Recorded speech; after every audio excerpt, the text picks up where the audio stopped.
Hello. One word to describe tita. Kikay. Girly, parang beauty queen. Laging maayos. Laging all dolled up. If she was an actress, she'll be Audrey Hepburn. Kasi she dresses well. Classic. Tsaka laging poised.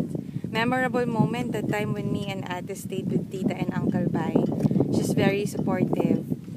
Tapos, she even let me help her out sa pagbibigay ng test dun sa mga Meralco employees. Kasi during that time, I took up psychology din. So, she taught me a bit of Rorschach. Tapos, tumulong din ako sa pag-check ng mga papers dun sa mga psych test. Ayun, it was exciting for me.